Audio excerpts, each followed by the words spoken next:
চলুন যাই রান্নাঘরের দিকে। এখানে শাশুড়ি আর বউ মিলে করছে দুপুরের খাবারের প্রস্তুতি। লাইটটা তো জ্বালা, অন্ধকার। এখন দুজনেই খুব ব্যস্ত। কি হয়েছে?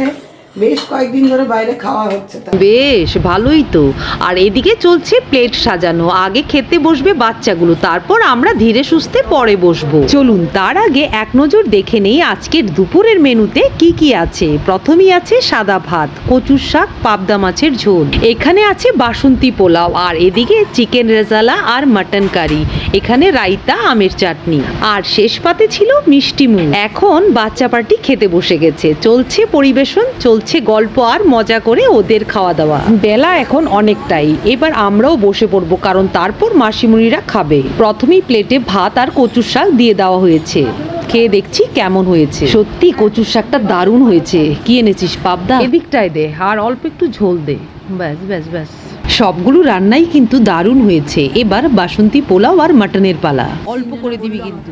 রবনে বানা দি জোরি, বাসন্তী পোলাও আর মাটন কারি। খেয়ে দেখছি কেমন হয়েছে। দেখে তো মনে হচ্ছে দারুণ হয়েছে। কাজল, তুই রায়তা নেওয়ার পর আমাকেও একটু দিস। Thank you. তারপর শেষ পাতে ছিল আমের চাটনি আর মিষ্টি মুখ। খাওয়ার পরেই হাতে চলে আসলো কোল্ড ড্রিঙ্কস। সত্যি এখন এটার খুব দরকার ছিল। তারপর ছিল দেবশ্রীর ছেলে সৃজয়ের সারপ্রাইজ বার্থডে পার্টি। সব বন্ধুরা একসাথে কেক কাটলো, আর এভাবেই আনন্দ মজার মাধ্যমে আজকের দিনটি আমাদের সবার বেশ কাটলো।